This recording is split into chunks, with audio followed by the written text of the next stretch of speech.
Hello दोस्तों, GCC sir के online platform पर मैं एलसी राव आपका हार्दिक स्वागत करता हूं। दोस्तों, इसके पिछले वाले लेक्चर में हम लोगों ने 8 लेक्चर पूरी तरीके से कंप्लीट कर लिया था, जिसमें हम लोग इलेक्ट्रॉन लब्ध ऊर्जा एक उस पर डिटेल में परिचर्चा कर चुके थे। हम लोग आज लेते हैं उसके आगे का टॉपिक, जिसका नाम होगा विद्युत ऋणात्मकता। जैसा कि बोर्ड पर पहले से मेंशन किया हुआ है, आप देख रहे हैं क्या होती है विद्युत ऋणात्मकता, कैसे इसे फाइंड आउट किया जाएगा। ये सारी चीजें आज हम लोग इसके बारे में कंप्लीट डिस्कस करेंगे कि विद्युत ऋणात्मकता क्या होती है। तो विद्युत ऋणात्मकता की अगर बात करें हम लोग, तो विद्युत ऋणात्मकता क्या है? इलेक्ट्रॉन को अपनी तरफ आकर्षित करने की क्षमता है। किसी भी परमाणु द्वारा किसी सहसंयोजक बंध में, अगर वो दो परमाणु हैं, दोनों परमाणु सहसंयोजक बंध द्वारा जुड़े हुए हैं, तो सहसंयोजक बंध में जो उपस्थित इलेक्ट्रॉन है उसको अपनी तरफ आकर्षित करने की क्षमता ही क्या कहलाती है? विद्युत ऋणात्मकता कहलाती है। विद्युत ऋणात्मकता जो होती है या आधात्विक प्रकृति की माप होती है, जो बाह्य वातावरण पर भी निर्भर करती है। इतनी बातें क्लियर हैं?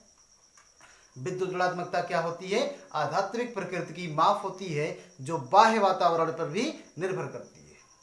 विद्युत ऋणात्मकता का अध्ययन सर्वप्रथम मोल्किन ने किया था, पॉलिंग ने किया था।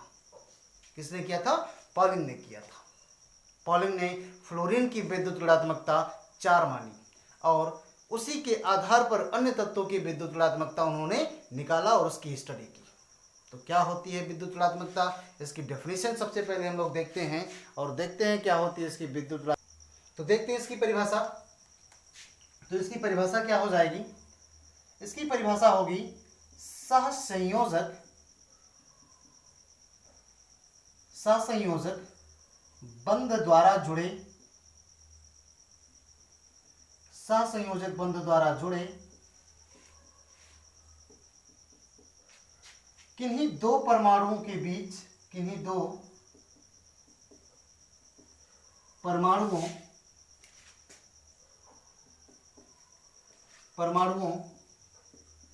के बीच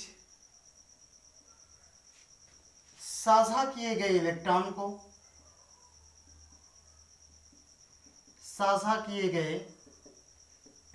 को, अपनी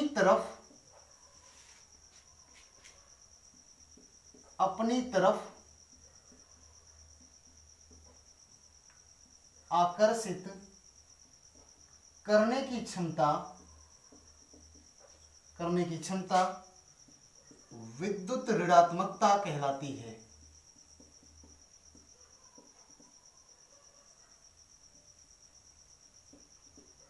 विद्युत ऋणात्मकता कहलाती है। यानी इसकी एक और अगर परिभाषा लिखें हम लोग, तो इस तरीके से लिख सकते हैं कि दो परमाणुओं के मध्य बने सहसंयोजक बंध में उपस्थित इलेक्ट्रॉन को, अगर इसकी परिभाषा और भी आप लिखना चाहें तो इस तरीके से इसकी परिभाषा दिया जा सकता है कि किन्हीं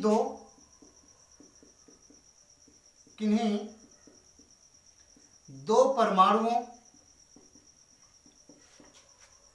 के मध्य बने सहसंयोजक बंध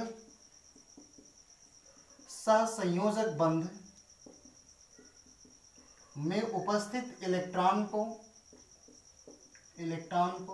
बंधित परमाणुओं द्वारा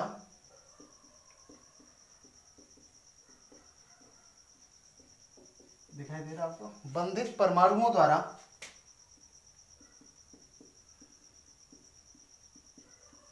अपनी तरफ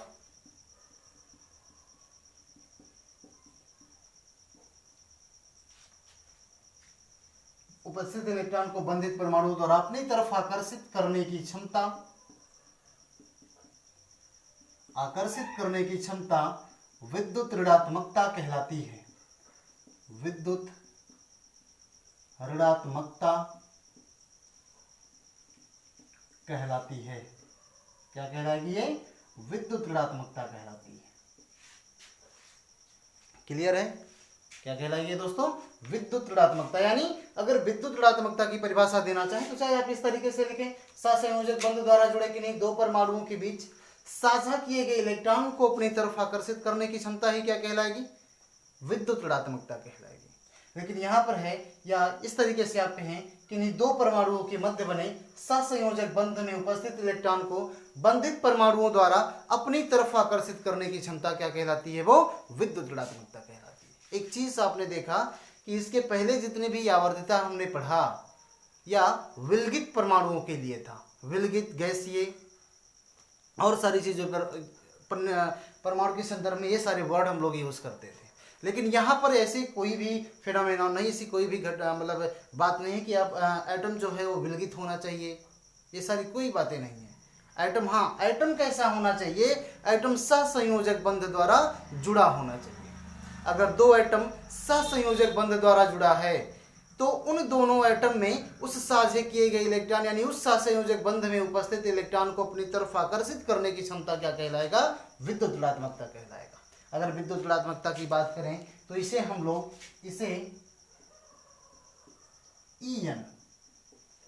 EN से प्रदर्शित किया जाता है। इसे EN से प्रदर्शित किया जाता है। बात समझ में आई? इसे किससे प्रदर्शित करते हैं हम लोग? EN से प्रदर्शित करते हैं। विद्युत ऋणात्मकता की अगर हम लोग बात करें तो विद्युत ऋणात्मकता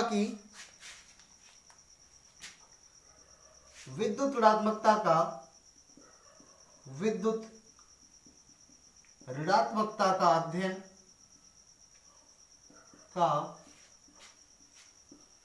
अध्ययन सर्वप्रथम पॉलिंग महोदय ने किया था।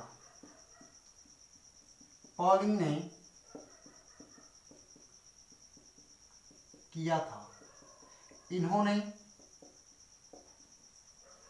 फ्लोरीन की विद्युत ऋणता, ध्यान देंगे यहाँ पे 4 माना था। कितना माना? 4 माना कि फ्लोरीन की जो विद्युत ऋणता होती है, फ्लोरीन की विद्युत ऋणता 4 होगी। अब देखो विद्युत ऋणता क्या होती है। यहां पर विद्युत ऋणता की अगर हम लोग बात करें तो विद्युत ऋणता जो होती है, विद्युत ऋणता बाह्य वातावरण पर या बाह्य पर्यावरण पर हम इस तरीके से कह सकते हैं निर्भर करता है।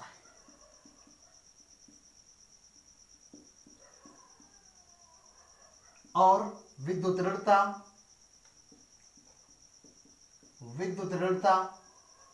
आध्यात्मिक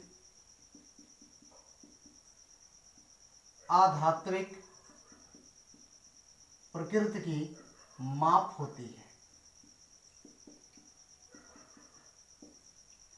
क्या होती है ये? आध्यात्मिक प्रकृति की माप होती है विद्युत ऋणता। आध्यात्मिक प्रकृति की क्या होती है? ये माप होती है। बात समझ में आई?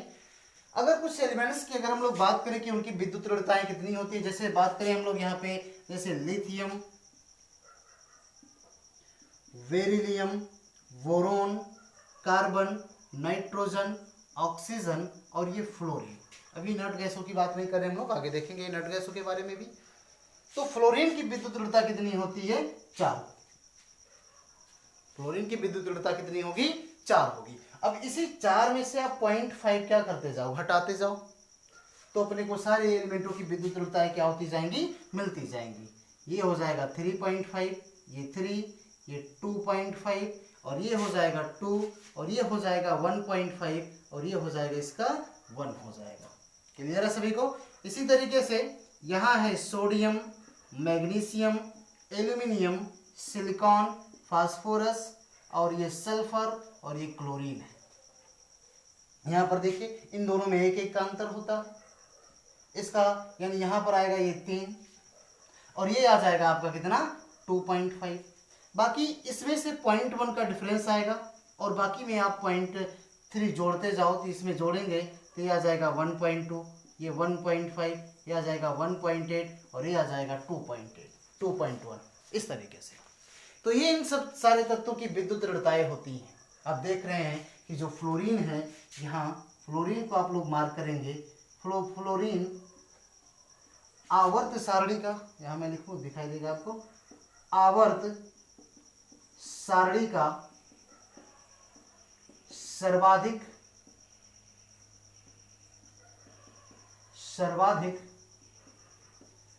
विद्युत ऋणी तत्व है। आगे हम एक बार और इसको मेंशन करेंगे, सर्वाधिक विद्युत ऋणी तत्व है जिसकी विद्युत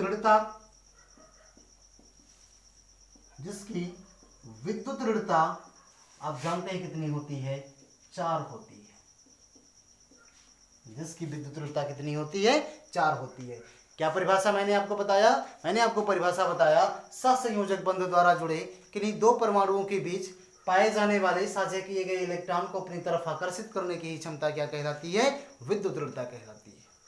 बात कितनी क्लियर है? यानी या फिर दूसरी डेफिनेशन देनी हो आपको तो आप इस तरीके से दे सकते हैं कि किन्हीं दो परमाणुओं के मध्य बने सहसंयोजक बंध में उपस्थित इलेक्ट्रॉन को बंधित परमाणुओं द्वारा अपनी तरफ आकर्षित करने की क्षमता ही क्या कहलाती है, विद्युत ऋणता कहलाती है। क्या इतनी चीजें क्लियर है सभी को? तो एक बार से आप इसका फटाफट से स्क्रीनशॉट लो। और हाँ, ये बात नहीं भूलेंगे आप लोग कि पूरी पीरियोडिक टेबल में सर्वाधिक विद्युत ऋणी तत्व कौन सा है, फ्लोरीन है। और फ्लोरीन की विद्युत ऋणता कितनी होती है, 4 होती है। ये आपको याद रखना है। विद्युत ऋणता क्या है? विद्युत ऋणता आध्यात्मिक प्रकृति की माप है। आध्यात्मिक प्रकृति की माप होने का मतलब ये है कि अगर विद्युत ऋणता बढ़ती है, किसी भी तत्व की विद्युत ऋणता क्या होती है, अगर बढ़ती है तो वह तत्व की आध्यात्मिक प्रकृति क्या होती है, बढ़ेगी। कैसे होगी, आगे चल करके हम लोग इसके बारे में देखेंगे। अभी से आप इसका फटाफट से स्क्रीनशॉट लो और देखते हैं हम लोग विद्युत ऋणता को प्रभावित करने वाले कारक। विद्युत ऋणता को क्या प्रभावित करने वाले कारक।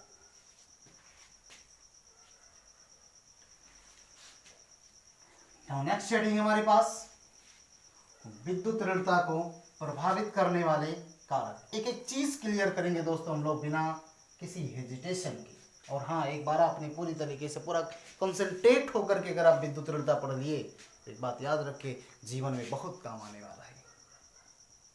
एक ऐसी प्रॉपर्टीज है ये विद्युत ऋणता जो हर कदम पे आपको यूज करनी है, चाहे वो इनऑर्गेनिक हो या ऑर्गेनिक हो। इनऑर्गेनिक में तो आप इसका रोल देख रहे हैं, इससे कहीं ज़्यादा आपको ऑर्गेनिक में से यूज करना है। तो केयरफुली आप हैंडल करिए विद्युत ऋणता को। देते हैं हम लोग नेक्स्ट हेडिंग, और हेडिंग होगा हमारा विद्युत ऋणता को या विद्युत ऋणात्मकता को प्रभावित करने वाले कारक। विद्युत ऋणता को प्रभावित करने वाले कारक। विद्युत ऋणात्मकता को प्रभावित करने वाले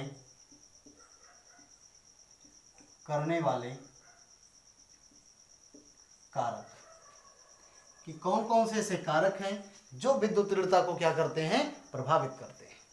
वो कारक अपने को देखना है। जैसे हर एक जितनी भी पीरियोडिसिटी हम लोगों ने पढ़ा, चाहे वो हम लोगों ने इलेक्ट्रॉन गेन एंथैल्पी पढ़ा या आयनन ऊर्जा पढ़ा या चाहे जो भी पढ़ा, हम लोगों ने इसमें प्रभावित करने वाले कारक उसमें जरूर देखे। तो ये हम लोग विद्युत ऋणता पढ़ रहे हैं तो इसमें भी देखेंगे हम लोग क्या कि विद्युत ऋणता को कौन कौन से ऐसे कारक हैं जो प्रभावित करते हैं। जिनमें से सबसे पहला कारक हम लोग देख रहे हैं कि परमाणु का आकार।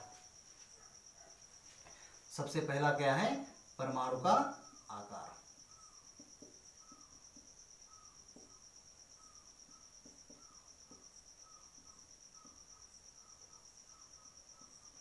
क्या होगा ये परमाणु का आकार, किस प्रकार से इफेक्ट करेगा हमारे विद्युत ऋणता को? तो आप जानते हैं कि अगर परमाणु का आकार घटता है, परमाणु का आकार अगर क्या करेगा, घटेगा। परमाणु का आकार अगर घटता है तो जेड इफेक्टिव की वैल्यू क्या हो जाएगी, बढ़ जाएगी।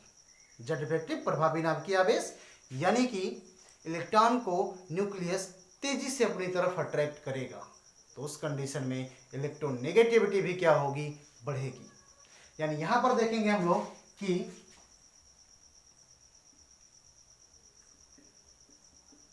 परमाणु का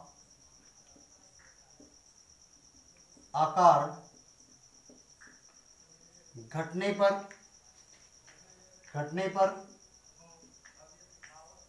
नाभिकीय आकर्षण बल बढ़ता है जिससे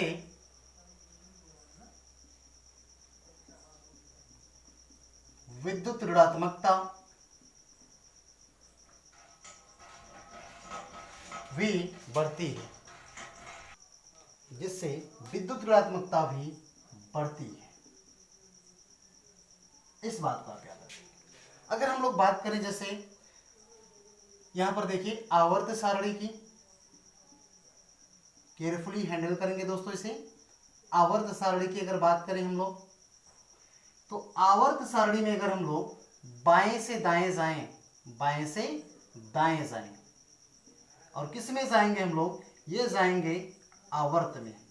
अगर आवर्त में हम लोग बाएं से दाएं जाएं तो यहां पर En की वैल्यू क्या होगी, बढ़ेगी। क्यों बढ़ेगी, क्योंकि नाभिकीय आवेश भी क्या होगा, बढ़ेगा। अगर नाभिकीय आवेश बढ़ रहा है तो En की वैल्यू भी क्या होगी, बढ़ेगी।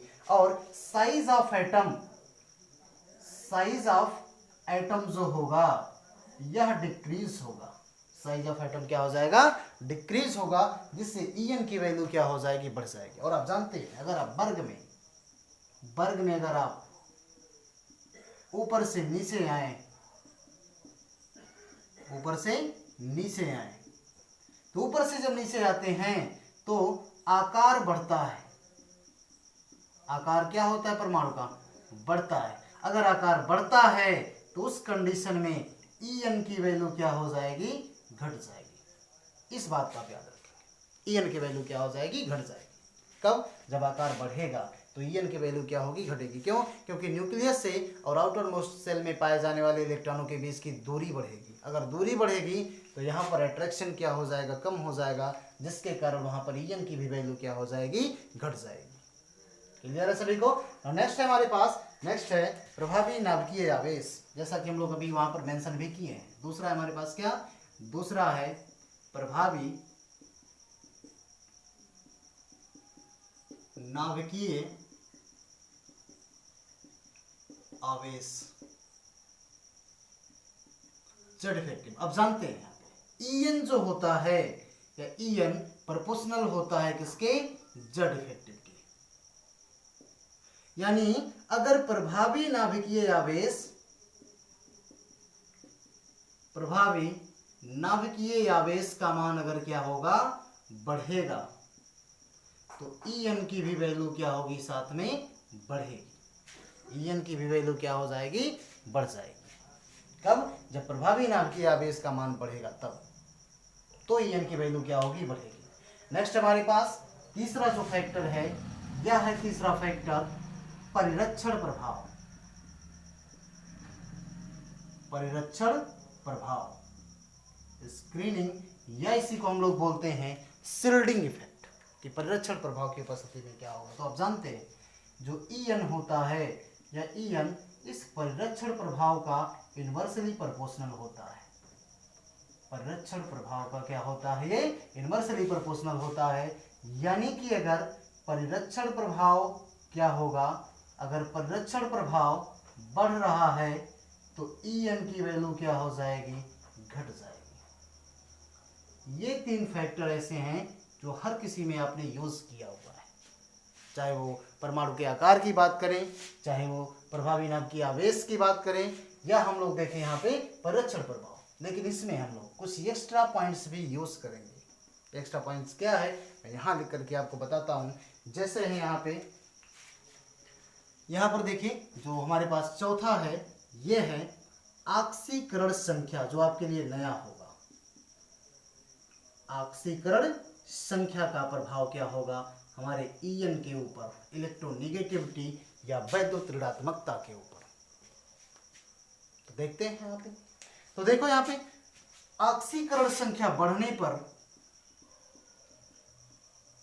ऑक्सीकरण संख्या बढ़ने पर विद्युत ऋणात्मकता,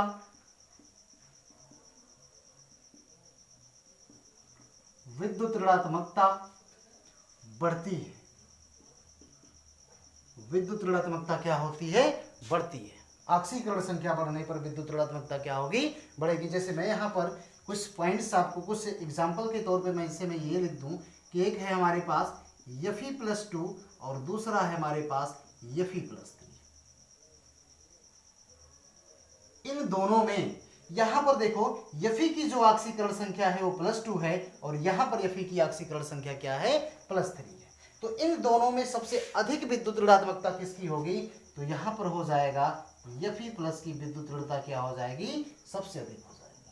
क्यों बढ़ेगी, क्योंकि जब आवेश बढ़ रहा है यानी ये स्पीशीज अपने अंदर से इलेक्ट्रॉनों को निकाल रहा है। अगर इलेक्ट्रॉनों को निकालेगा तो इलेक्ट्रॉनों की कमी होगी और नाभिकीय आवेश क्या हो जाएगा, इसका नाभिकीय आवेश बढ़ जाएगा। और अगर नाभिकीय आवेश बढ़ गया तो परमाणु का जो आकार है, परमाणु का आकार जो है वह परमाणु का आकार घट जाएगा। और मेरे कहने का मतलब ओवरऑल ये है En की वैल्यू क्या हो जाएगी, बढ़ जाएगी। आई होप आपको सारी चीजें क्लियर हो गई होंगी कि परमाणु के आकार के संदर्भ में वैद्युत ऋणात्मकता क्या होता है, किस प्रकार से प्रभावित होता है, प्रभावी नाभिकीय आवेश के संदर्भ में कैसे विद्युत ऋणात्मकता प्रभावित होता है, और परिरक्षण प्रभाव के संदर्भ में क्या होता है, और ऑक्सीकरण संख्या के आधार पर क्या होता है।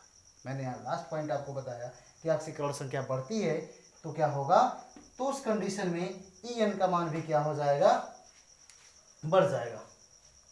विद्युत ऋणात्मकता क्या हो जाएगी, बढ़ जाएगी। क्यों बढ़ जाएगी, क्योंकि नाभिकीय आवेश उसका क्या हो जाएगा, बढ़ जाएगा। अगर नाभिकीय आवेश बढ़ता है तो परमाणु का आकार क्या हो जाएगा, छोटा, जिसके कारण En की वैल्यू क्या होगी, बड़ी होगी। तो यहाँ पर आप इसका एक बार से फटाफट से स्क्रीनशॉट लो, फिर हम लोग देखते हैं नेक्स्ट पॉइंट इसका। तो आगे देखते हैं दोस्तों हम लोग, जो 5वां पॉइंट है हमारे लिए वह संकरण है। संकरण किस प्रकार से प्रभावित करता है विद्युत ऋणता को, ये देखते हैं हम लोग। और ये काफी अच्छा इंपॉर्टेंट हमारे क्वेश्चन होगा हमारे लिए, और ये पॉइंट भी होगा, इस यहाँ से क्वेश्चन पूछे भी जाते हैं। यानी जो 5वां पॉइंट है हमारे लिए ये है संकरण। क्या है, संकरण, हाइब्रिडाइजेशन। तो संकरण में क्या होगा, संकरण में अगर हम लोग देखें तो संकरण में बंधित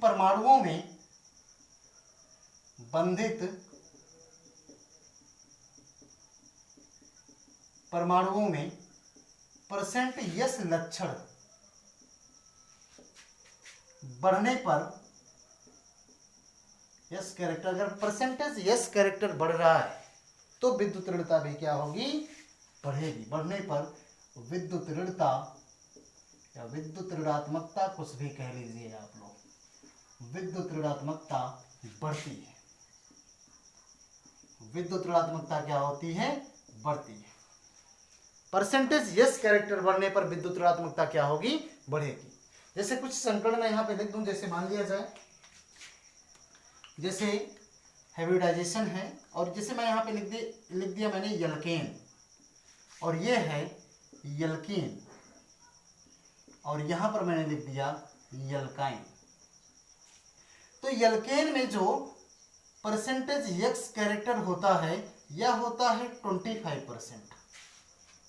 परसेंटेज यस कैरेक्टर कितना होता है, 25% होता है। और यही यल्कीन में बढ़कर के परसेंटेज यस कैरेक्टर हो जाता है आपका 33.33% हो जाता है।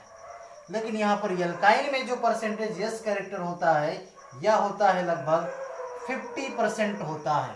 तो यहाँ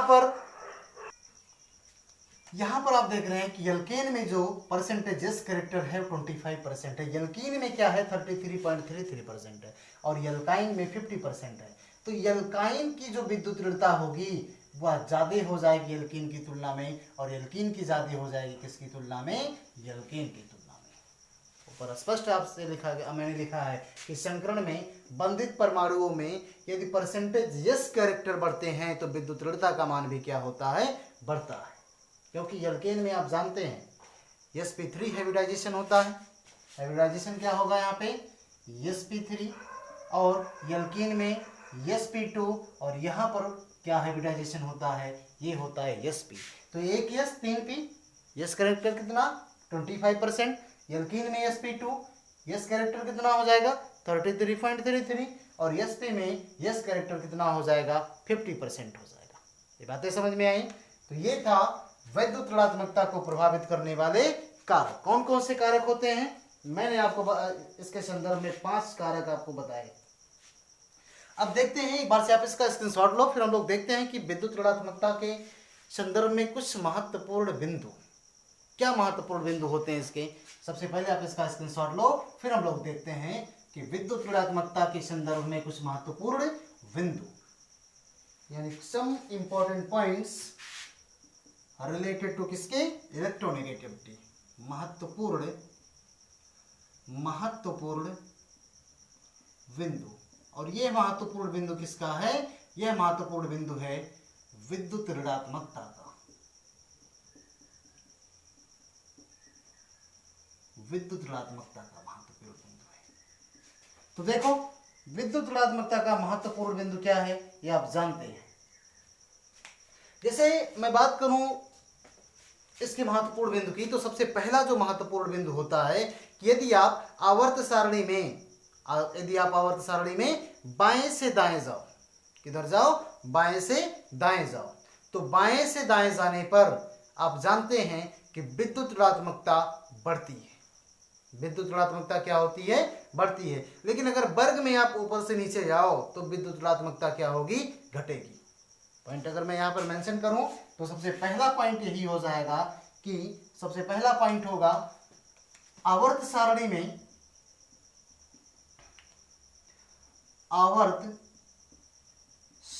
में बाएं से दाएं जाने पर विद्युत ऋणात्मकता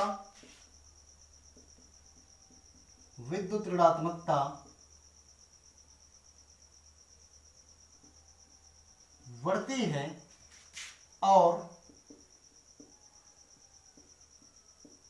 ऊपर से नीचे जाने पर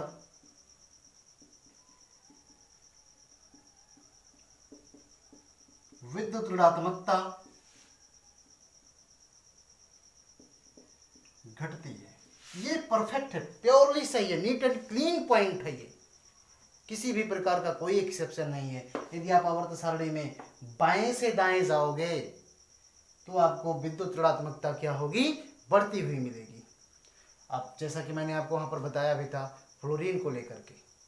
और यदि आप वर्ग में ऊपर से नीचे जाओगे तो विद्युत ऋणात्मकता का मान क्या होगा, घटेगा। ये नीट एंड क्लीन है, पीरियोडिसिटी है, इसमें किसी भी प्रकार का कोई एक्सेप्शन नहीं है। नेक्स्ट पॉइंट अगर हम लोग देखें, जो दूसरा पॉइंट होता है, दूसरा पॉइंट मैंने आपको बताया कि अधिकतम विद्युत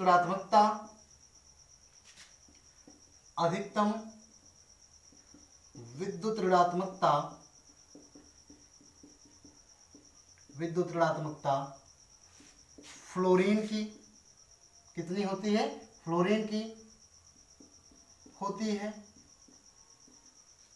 तथा न्यूनतम विद्युत ऋणात्मकता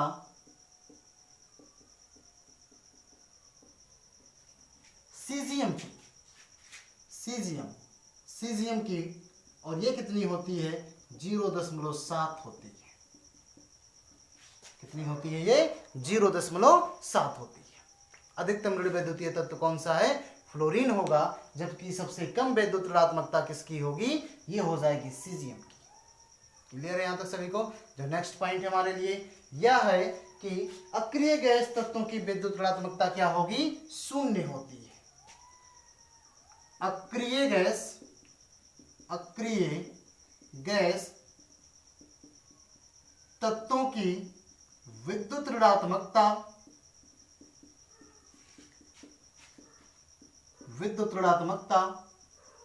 शून्य होती है, क्योंकि ये एक परमाणुवीय होते हैं। एक परमाणुवीय होते हैं। एक परमाणुवीय होने का मतलब क्या है कि ये स्वतंत्र अवस्था में इनके परमाणु पाए जाते हैं। इनके परमाणुओं के बीच में वीक वैंडरवाल फोर्स पाया जाता है। ये ऐसे होते हैं अक्रिय गैस, एक परमाणुवीय होते हैं। जो लास्ट पॉइंट हमारे लिए चौथा पॉइंट है, ये है चौथा पॉइंट यहां पर ध्यान देंगे आप लोग, नाइट्रोजन और क्लोरीन की विद्युत ऋणात्मकता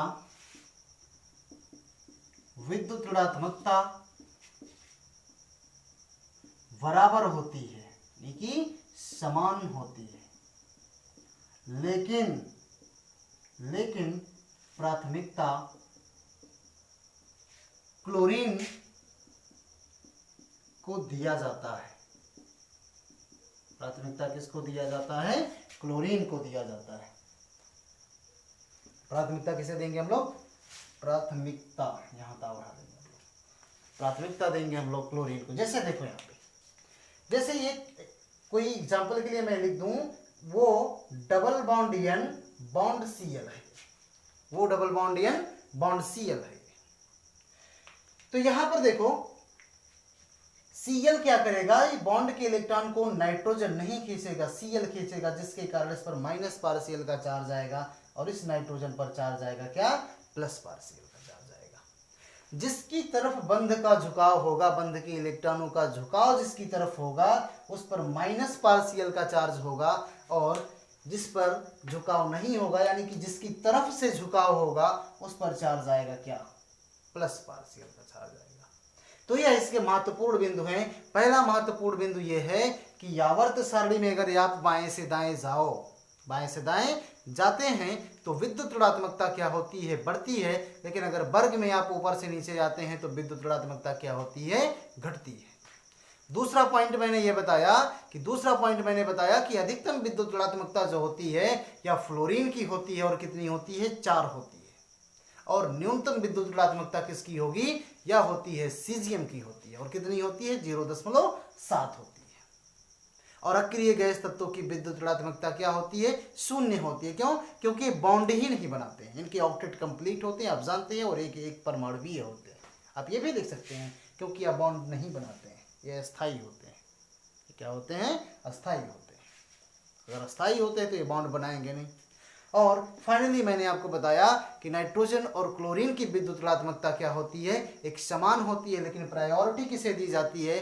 प्रायोरिटी दी जाती है क्लोरीन को दिया जाता है कि क्लोरीन की विद्युत ऋणता नाइट्रोजन की तुलना में क्या होगी? ज्यादा होगी। क्यों? क्योंकि क्लोरीन जो होता है वो नाइट्रोजन से आगे आता है बाएं तरफ। बात समझ में आ गई आपको?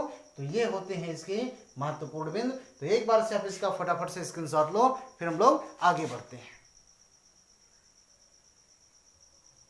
तो आगे देखते हैं हम लोग विद्युत ऋणात्मकता के अनुप्रयोग। क्या अनुप्रयोग होता है इसका? इससे हम लोग किन किन चीजों का पता लगा सकते हैं? तो सबसे पहला हेडिंग होगा हमारा कि विद्युत ऋणात्मकता के अनुप्रयोग। विद्युत ऋणात्मकता के अनुप्रयोग कौन कौन से अनुप्रयोग होते हैं इसके, देखते हैं सबसे पहले। तो सबसे पहले हम लोग देखते हैं ध्रुवीयता। बंध में आयनिक लक्षण, या इसी को हम लोग क्या बोलते हैं? ध्रुवीयता बोलते हैं। सबसे पहला देखेंगे हम लोग क्या? सबसे पहले देखेंगे ध्रुवीयता, पोलराइजेशन, या बंध में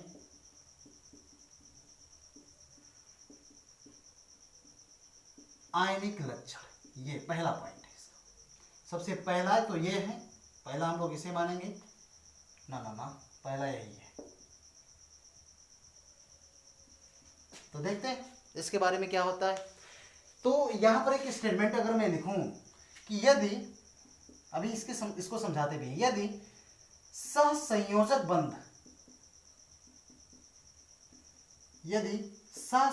बंध दो समान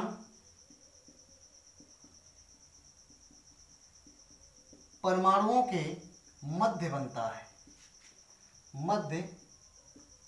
बनता है, अर्थात मेरे कहने का मतलब यह है कि यदि दोनों तत्वों की विद्युत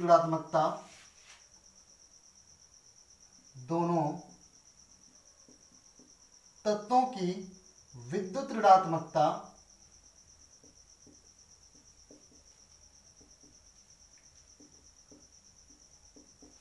समान हो,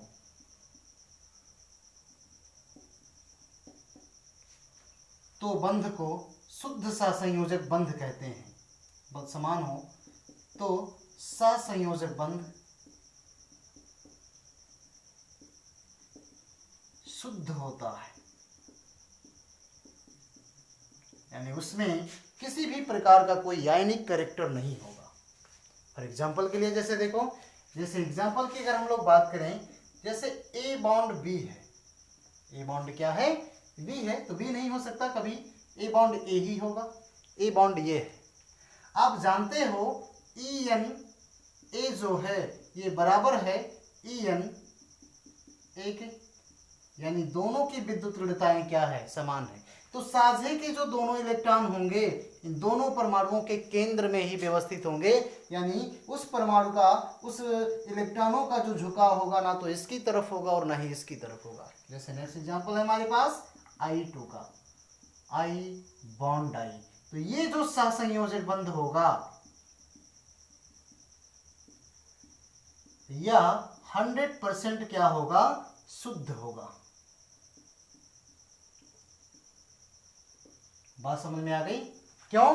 क्योंकि I यहां पर भी देखो I है और यहां पर भी I हमारे पास, और इन दोनों की विद्युत ऋणताएं क्या होती हैं, समान होती हैं। दोनों की विद्युत ऋणताएं समान होती हैं। अगर दोनों की विद्युत ऋणता समान है तो यहाँ पर En का डिफरेंस 0 होगा, यानी साझे के इलेक्ट्रॉन मध्य में, यानी उसके दोनों के एकदम मध्य में स्थित होंगे। क्लियर है? तो ये सबसे पहला था हमारे पास ध्रुवीयता या बंध में आयनिक लक्षण कैसे ज्ञात करेंगे। लेकिन इसी में हम लोग नेक्स्ट पॉइंट देखें, यदि सहसंयोजक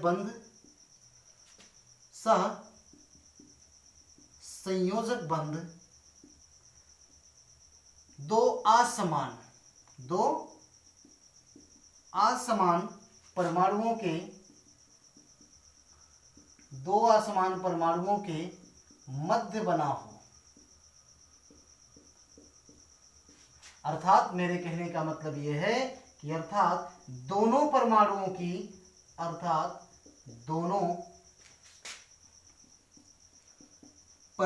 की विद्युत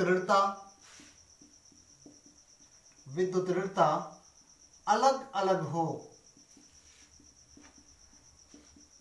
तो बंध,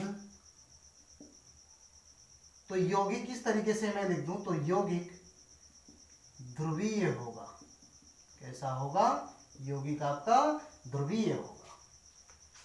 कब? जब दोनों के बीच का जो इलेक्ट्रोनेगेटिविटी का डिफरेंस है वह 0 ना हो करके कुछ और हो।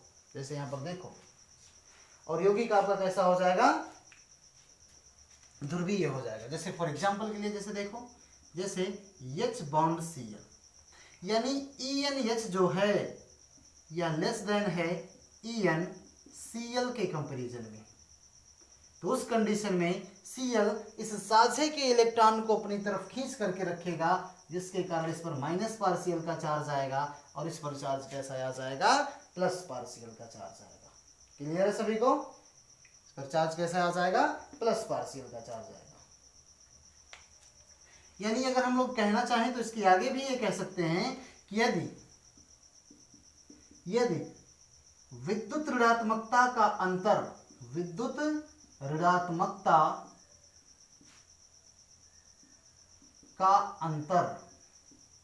से हम रिप्रेजेंट कर दें डेल En से, विद्युत ऋणात्मकता का अंतर बढ़ता है तो यौगिक का आयनिक लक्षण भी बढ़ता है। यौगिक का आयनिक लक्षण क्या होगा? बढ़ेगा। जैसे देखो, अगर डेल्टा En की वैल्यू अगर घट जाए तो आयनिक लक्षण भी क्या हो जाएगा? घट जाएगा। आयनिक लक्षण घट जाएगा, यानी उस यौगिक की ध्रुवीयता भी क्या हो जाएगी? घट जाएगी। बातें समझ में आई? तो ये सारे के सारे पॉइंट्स आप इसे नोट डाउन करके रखो। अगर इसको आप एग्जाम्पल के थ्रू भी समझना चाहें तो मेरे पास एग्जाम्पल भी है। जैसे मैंने यहाँ पे लिख दिया एग्जाम्पल के लिए, जैसे यहाँ पर मैंने लिखा H बॉन्ड F और यहाँ पर लिखा मैंने H बॉन्ड Cl और ये है H बॉन्ड Br और ये है H बॉन्ड I। अब इसमें आपको देखना है कि सबसे ज्यादा आयनिक कैरेक्टर किस में होगा और सबसे कम किस में होगा। तो यहाँ पर देखो फ्लोरीन की विद्युत दृढ़ता ज्यादा होती है तो इसका आयनिक कैरेक्टर ज्यादा, उससे कम Cl का, उससे कम Br का और सबसे कम क्या हो जाएगा, I का हो जाएगा। यानी इधर से अगर हम लोग बाएं से दाएं जाएं तो आयनिक लक्षण का ये घटता क्रम है इधर से इधर जाने पे, फ्लोरीन से I की तरफ जाने पर। आप देख रहे हैं कि सबसे ज्यादा फ्लोरीन का होता है। यहाँ पर क्या हो जाएगा, यहाँ पर इस पर जो माइनस पर Cl आएगा वो अधिक आएगा इसके और सारे यौगिकों की तुलना में। तो ये था इसका पहला अनुप्रयोग। एक बार से आप इसका फटाफट से स्क्रीनशॉट लो, फिर हम लोग आगे देखते हैं।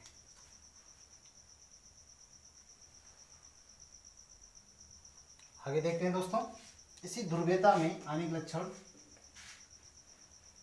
का जो नेक्स्ट पॉइंट है या जो नेक्स्ट महत्वपूर्ण बिंदु है ये है, देखो हमारे पास है सहसंयोजक बंध में, ये इसी का पॉइंट है। सहसंयोजक बंध में प्रतिशत आयनिक लक्षण हेनी, इसे आप याद रखेंगे, हेनी तथा स्मिथ समीकरण द्वारा, ये आप स्टार लगा लीजिए क्योंकि ये कई बार इसके समीकरण पूछे भी जाते हैं। हेनी तथा स्मिथ समीकरण द्वारा ज्ञात किया जाता है। क्या किया जाता है, ज्ञात किया जाता है। ये हेनी स्मिथ समीकरण क्या है ये आप जानते हैं। यानी प्रतिशत आयनिक लक्षण बराबर होता है, प्रतिशत आयनिक लक्षण ये बराबर होता है 16 इंटू XA माइनस XB और ये प्लस होता है 3.5 XA माइनस XB का होल स्क्वायर। इसके द्वारा हम लोग क्या करते हैं, प्रतिशत आयनिक लक्षण पूछते हैं, निकालते हैं। कभी कभी तो ये डायरेक्ट समीकरण पूछ लेता है कि हेनी स्मिथ समीकरण निम्न में से कौन है। तो आप याद रखेंगे प्रतिशत आयनिक लक्षण बराबर क्या होता है 16 इंटू XA माइनस XB, जहाँ XA और XB A और B की विद्युत ऋणात्मकताएं हैं और ये प्लस होता है 3.5 XA plus XA minus XB का होल स्क्वायर। तो ये था कि यौगिक में आप बंध में आयनिक लक्षण या ध्रुवीयता कैसे ज्ञात करेंगे। तो ये सारे के सारे पॉइंट्स मैंने आपको क्लियर करवा दिए। तो एक बार से आप इसका फटाफट से स्क्रीनशॉट लो, फिर हम लोग नेक्स्ट देखते हैं कि बंध की लंबाई ज्ञात करने में इसका अनुप्रयोग किया जाता है। जो दूसरा अनुप्रयोग है बंध की लंबाई ज्ञात करने में, बंध की लंबाई ज्ञात करने में कि बंध की लेंथ कैसे ज्ञात करेंगे हम लोग। तो मैंने आपको एक समीकरण बताया था, स्टीवेंसन और सोमाकर समीकरण। क्या है स्टीवेंसन और सोमाकर समीकरण? जब मैंने आपको परमाणु त्रिज्या शायद बताया था तो उसी में मैंने आपको स्टीवेंसन और सोमाकर समीकरण बता दिया था कि स्टीवेंसन और सोमाकर समीकरण के द्वारा ही हम लोग बंध की लंबाई को क्या करते हैं, ज्ञात करते हैं। DAB बराबर किसके था, ये था RA plus RB minus 0.9 into XA minus XB के था। देखते हैं हम लोग, यानी बंध की लंबाई हम यहां लिख दें कि बंध की लंबाई हम स्टीवेंसन और सोमाकर समीकरण के द्वारा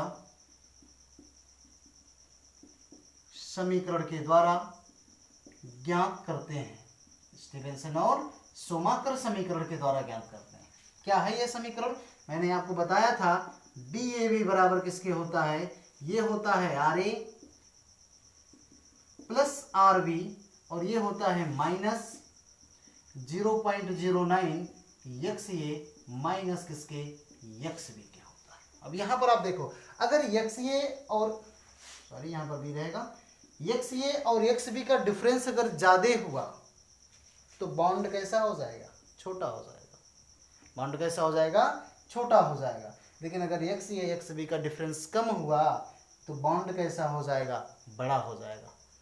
तो बंध की लंबाई ज्ञात करते हैं हम लोग किसके द्वारा, स्टीवेंसन और शूमाकर समीकरण के द्वारा। तो इसे आप बिल्कुल स्टार लगा लीजिए और इम्पोर्टेंट कर लीजिए, क्योंकि ये टीजीटी के एग्जाम में, एलटी के एग्जाम में या पीजीटी के एग्जाम में कभी कभी डायरेक्ट क्वेश्चन इससे क्या कर लिया जाता है, पूछ लिया जाता है। तो ये आप लोग इसका स्क्रीनशॉट लो। फिर हम लोग देखते हैं धात्विक प्रकृति या धात्विक प्रकृति ज्ञात करने में इसका प्रयोग कैसे किया जाता है। तो उस नेक्स्ट जो पॉइंट होगा हमारे लिए, तीसरा पॉइंट होगा आधात्विक प्रकृति ज्ञात करने में। क्या ज्ञात करने में, आधात्विक प्रकृति। जो तीसरा पॉइंट हमारे लिए ये है आधात्विक प्रकृति, नॉन मेटालिक कैरेक्टर ज्ञात करने में किया जाता है। आप जानते हैं कि जब हम लोग आवर्त सारणी में बाएं से दाएं जाते हैं तो धात्विक लक्षण कम होता है। धात्विक लक्षण क्या होता है, कम होता है। क्यों? क्योंकि इलेक्ट्रॉन को गेन करने की टेंडेंसी बढ़ती है, रिलीज करने की टेंडेंसी घटती है। तो इलेक्ट्रॉन को अगर गेन करने की टेंडेंसी बढ़ेगी तो आधात्विक प्रकृति क्या हो जाएगा, उसका आधात्विक प्रकृति बढ़ेगा। यानी कि जो विद्युत ऋणात्मकता होती है, यानी हम ये कह सकते हैं कि विद्युत ऋणात्मकता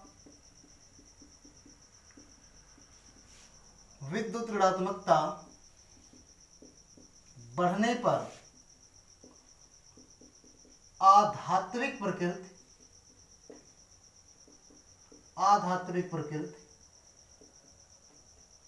बढ़ती है।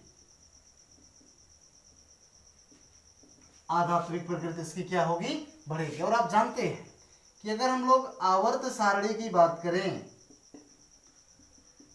आवर्त सारणी में यदि आप आवर्त में बाएं से दाएं जाएं, बाएं से दाएं जाने पर, यानी आवर्त में यदि आप बाएं से दाएं जाते हैं तो उस कंडीशन में आधात्विक प्रकृति En की वैल्यू क्या होगी, सबसे पहले आप जान लो, En की वैल्यू बढ़ेगी तो आधात्विक प्रकृति भी क्या हो जाएगी, उसकी बढ़ जाएगी। आधात्विक प्रकृति ये भी बढ़ती है।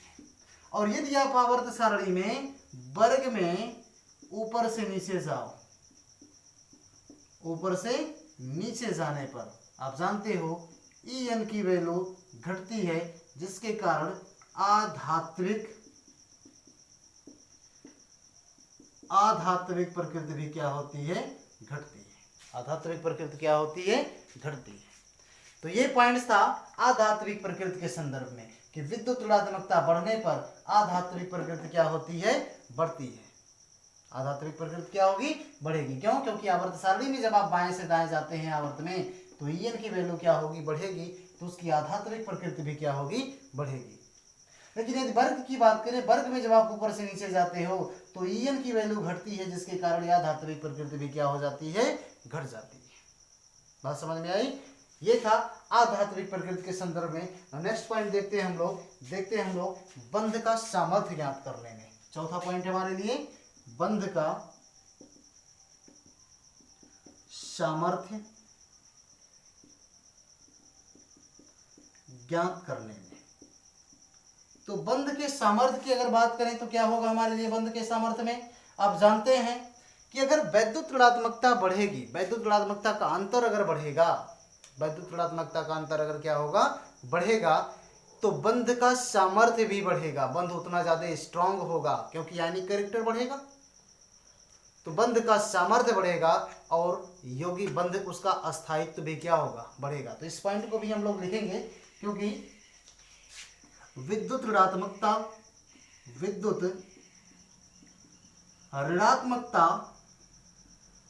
का अंतर बढ़ने पर बंध का सामर्थ्य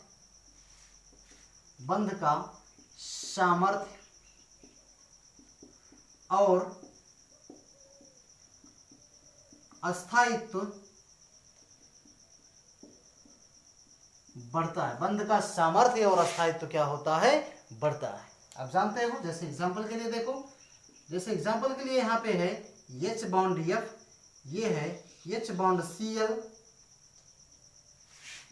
H बॉन्ड Br और ये है H बॉन्ड I। ठीक है, तो यहाँ पर क्या हो जाएगा, आप यहाँ पर देखेंगे कि विद्युत ऋणात्मकता का अंतर यहाँ पे सबसे ज्यादा होगा। यहाँ पर क्या हो जाएगा, विद्युत ऋणात्मकता का अंतर कितना आएगा, लगभग 4 में से इसको घटा देंगे हाइड्रोजन को, तो बहुत ज़्यादा आएगा इसकी कंपेरिजन में। तो इसका बंध सामर्थ्य सबसे ज़्यादा, उससे कम इसका, उससे कम इसका और सबसे कम किसका हो जाएगा, HI का हो जाएगा। हम यहाँ पर लिख सकते हैं कि बंध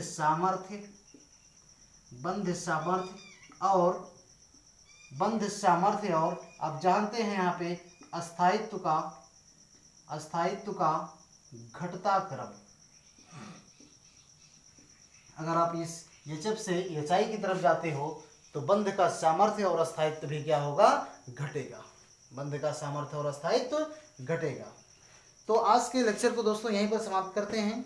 नेक्स्ट एपिसोड में हम लोग देखेंगे इसके और भी जितने भी अनुप्रयोग होते हैं और विद्युत ऋणात्मकता का मापन कैसे किया जाता है, ये सारी चीज़ें हम लोग देखेंगे। तो एक बार से आप इसका फटाफट से स्क्रीनशॉट ले लो और वीडियो कैसा लगा मुझे लाइक शेयर कमेंट करके ज़रूर बताएंगे। और अगर आप मेरे चैनल पर नए हैं तो चैनल को सब्सक्राइब भी करेंगे और साथ में बेल आइकॉन भी दबाएंगे। बहुत मेहनत लगती है वीडियो बनाने में दोस्तों, ये आपकी रिस्पॉन्सिबिलिटी है। ज़्यादा से ज़्यादा शेयर करेंगे जिससे कोई भी भाई कोई भी बहन छूटने ना पाए। सिलेक्शन पक्का करना है तो GCC सर को सब्सक्राइब करना है। कल फिर मिलते हैं दोस्तों। Then bye to all of you.